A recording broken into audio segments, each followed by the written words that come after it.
J'étais la fille unique d'un des hommes les plus riches de la ville. Mon père, un politicien, m'a gâtée à mort.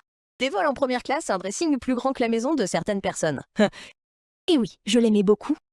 Nous étions inséparables. Je pensais que rien ne pourrait jamais se mettre entre nous jusqu'à mon 17e anniversaire. Je m'éclatais comme une folle, juste moi, mon gâteau, et personne avec qui le partager. Parce que, partager, c'est pas mon truc. Quand mon père est apparu avec un inconnu, j'ai tout de suite su qu'il allait m'éblouir avec un nouveau cadeau somptueux. Harper, tu n'as invité aucun de tes amis? Je m'amuse toute seule. Je ne partage mon gâteau avec personne. Il y a quelqu'un que j'aimerais te présenter. Attends, c'est le robot IA qui a l'air si humain que tout le monde flippe. Bon sang, celui-là est réaliste. Hey, il parle. Ah, c'est de la technologie de pointe. Harper, ce n'est pas un robot. C'est ta sœur, Gloria. C'est à ce moment-là que mon petit monde parfait s'était effondré. Gloria était sa première fille, née. Il était sorti avant ma mère. Elle avait 8 ans de plus et était déjà avocate, et apparemment, elle était là pour rester. Elle était calme, polie et posée. Même nos domestiques l'adoraient parce qu'elle utilisait des mots grossiers et ne pleurait pas pour un ongle cassé. Mais le pire, c'est qu'elle se comportait comme si elle était à sa place. Tu ne manges pas. Tu n'aimes pas la nourriture? C'est toi que je n'aime pas. Ta tête me coupe l'appétit. Harper. Non, papa. Quand Gorilla quitte-t-elle cette maison? Parce que je ne peux tout simplement pas la supporter. C'est sa maison autant que la tienne. Et elle s'appelle Gloria. Puis je suis partie en trombe, frustrée. À partir de ce moment-là, je me suis donné pour mission de la faire sortir de chez moi.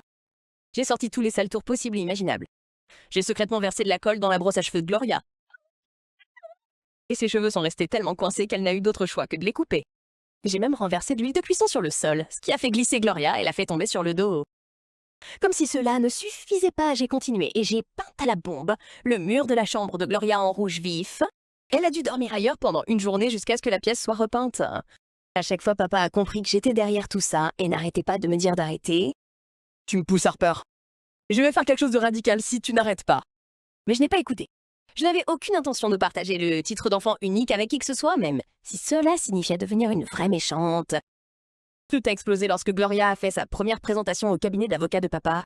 En la regardant parler avec autant d'assurance tandis que papa lui souriait, j'ai su que mes rêves de devenir la future PDG du cabinet de papa étaient anéantis. J'étais encore au lycée.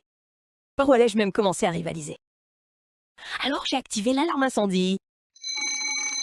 La précieuse salle de conférence de papa a été noyée sous l'eau. Je me suis sentie victorieuse. Jusqu'à ce que je voie le visage de papa. Je ne l'avais jamais vu aussi en colère auparavant. T'as fait ça, Harper. Comment as-tu pu? J'en ai assez de ton comportement puéril. Tu sais ce qu'il a fallu à Gloria pour monter cette présentation? Sérieusement, quel est le problème? C'était juste une présentation stupide. Harper, comment oses-tu gâcher les efforts et le temps de tout le monde et faire comme si ça ne signifiait rien? Est-ce qu'il est temps que je te donne une leçon? Je pensais juste que c'était une menace en l'air de papa, mais j'avais clairement tort quand il m'a emmené et avec un niveau de sévérité que je n'avais jamais vu chez lui auparavant. J'ai réalisé que je n'avais pas d'autre choix. À des milliers de kilomètres d'un village du Texas, un endroit sans internet, ni spa, juste une jungle avec des animaux qui font caca. Puis il m'a laissé avec une parente éloignée nommée Megan, une femme qui avait l'air de ne pas avoir souri depuis les années 1800. Ce sera ta maison pendant 1 mois. Pas de téléphone, pas de télé, pas de luxe. Tu plaisantes, n'est-ce pas? Quelqu'un viendra te chercher dans 1 mois. Peu moins être que d'ici là, tu réfléchiras à ton comportement. Il a fallu une journée pour que la réalité me rattrape. C'était ma nouvelle vie pour de vrai. J'ai crié, pleuré. Megan, avec son cœur de pierre, n'a même pas bronché quand j'ai refusé de manger. Mes débuts là, moins bas, ont été brutaux. Se réveiller avant l'aube pour aller chercher de l'eau dans des puits profonds de plusieurs milliers de pieds, marcher des kilomètres sous un soleil de plomb, et ne me lancer même pas sur les toilettes. En fait, des trous dans le sol. J'étais sur le point de prier pour pouvoir continuer quand, ce jour-là, Megan m'a forcé à la suivre au marché. Nous avions à peine commencé nos courses qu'un homme m'a soudainement tendu un sac de pommes de terre. Eh, t'as oublié ton colis? Quel colis? Nous venons juste d'arriver. C'est ça. Elle n'a rien acheté. L'homme insistait toujours sur le fait que c'était nous qui avions payé les articles et les avions oubliés, attirant l'attention des autres lorsqu'une fille s'est précipitée à l'intérieur, haletante. Attends, c'est la mienne. J'ai eu des frissons en la voyant. J'avais l'impression de me regarder dans un miroir et de me voir. Wow! Vous vous ressemblez toutes les deux. Elle s'appelait Ina. Et ce jour-là au marché, tout le monde n'arrêtait pas de dire qu'on se ressemblait à des jumelles, juste une coiffure différente. Elle était plus mince et apparemment j'avais un meilleur sens de la mode. Dans cet endroit maudit, j'ai vu une lueur d'espoir. Et moindre que me lier d'amitié avec la fille qui me ressemblait rendrait ma vie moins ennuyeuse. Alors on a commencé à traîner ensemble. Tu veux lire? Je ne sais pas comment. Elle s'est soudainement détournée, les joues en feu, et c'est là que ça m'a frappée. D'accord, c'est personnel.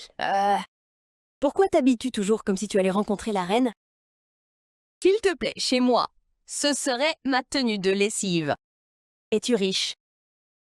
Une fortune incommensurable. Mon enfant unique, envoyé ici pour apprendre une leçon. Ça a l'air de faire rêver. Je suis la 12e enfant de ma maison. Anna a souri à mon choc et m'a raconté son histoire. Elle a grandi dans une famille nombreuse, on lui a refusé l'école et ses parents l'ont souvent oubliée. Pourtant, elle est restée joyeuse. Elle partageait même sa nourriture avec moi, alors qu'elle en avait à peine assez pour elle-même. Ce moment m'a profondément touchée. Comment quelqu'un avec si peu pouvait-il donner aussi généreusement? Comment 12 enfants pouvaient-ils partager une mère? En 11 temps, je ne pouvais même pas partager mon père avec une seule personne.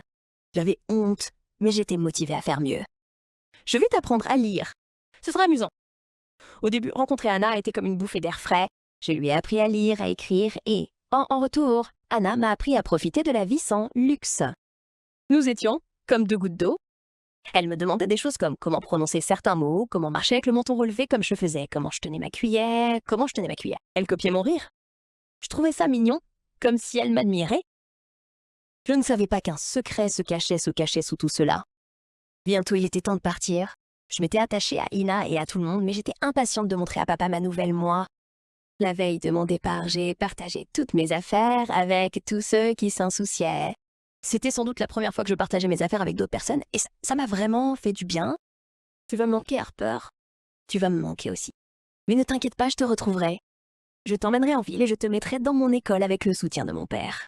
Anna était ma première vraie amie, et j'ai vraiment chéri notre belle amitié. Le lendemain, la personne qui devait me ramener à la maison était censée venir très tôt le matin. J'ai attendu des heures, mais personne n'est venu. Tu es sûr que ton père n'a pas oublié? Pas oublié. La déception que je commençais à ressentir a été remplacée par la peur lorsque quelqu'un est arrivé en courant avec de très mauvaises nouvelles, avec de très... Harper, as-tu vu Anna? Elle a disparu. Tout le monde la recherche. Hier encore, nous parlions comme si tout était normal.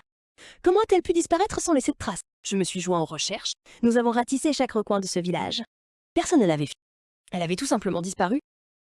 La disparition d'Anna m'a secouée. Même la police du village n'a pas pu la retrouver. Je voulais juste rentrer à la maison, mais cela faisait maintenant une semaine et personne n'était toujours venu me chercher. Et je commençais à perdre mon temps ici. Un jour, mes cheveux se sont pris dans des branches épineuses alors que j'aidais dans une ferme. J'ai coupé mes cheveux adorés juste pour m'en libérer. Puis j'ai manqué de crème solaire. Sans SPF, j'étais tellement bronzée, je me reconnaissais à peine. Je ne ressemblais plus du tout à la citadine choyée que j'étais. 2 semaines de plus, et toujours aucun signe de mon père. J'en avais assez. Si personne ne venait me chercher, je trouverais mon chemin pour rentrer chez moi toute seule. Avec l'aide d'un gentil pêcheur, je suis retournée en ville. J'ai même prié pour qu'Anna, ou qu'elle soit, aille bien et rentre saine et sauve à la maison. Mais quand je suis rentrée, à la maison tout s'est effondré. Anna était chez moi dans mes vêtements, en train de parler à mon père. Et puis ça m'a frappée. Ina avait disparu le jour même où j'étais censée rentrer à la maison parce qu'elle était venue ici, à ma place. Ina, qu'est-ce que tu fais là? Pendant qu'Ina me fixait choquée, papa me regardait comme si j'étais une sorte d'extraterrestre. Qui es-tu? Papa, c'est moi, Harper. Tu n'es pas Harper. Harper ne ressemble pas à ça. Ces mots m'ont anéanti, mais je ne reculais pas. J'ai essayé de tout lui expliquer, mais il avait l'air encore plus confus. « Papa, emmène-la !» Elle me fait peur. J'ai vu Red. J'ai voulu effacer ce sourire narquois de son visage. Gloria, appelle la sécurité. Il y a une folle ici qui prétend être Harper. Cette folle est ta fille! Ayant. Gloria est entrée à ce moment-là, et quand je l'ai vue, j'ai automatiquement pété les plombs. Oh, regarde! Le gorille est là. À ces mots, Gloria et papa m'ont regardé avec des yeux écarquillés. Seul le vrai Harper m'appellerait comme ça. Comment peux-tu être aussi sûr de qui est le vrai Harper? Je sais comment régler ça. Harper, te souviens-tu du parfum de gâteau que tu m'as préparé pour me souhaiter la bienvenue quand je suis arrivée ici?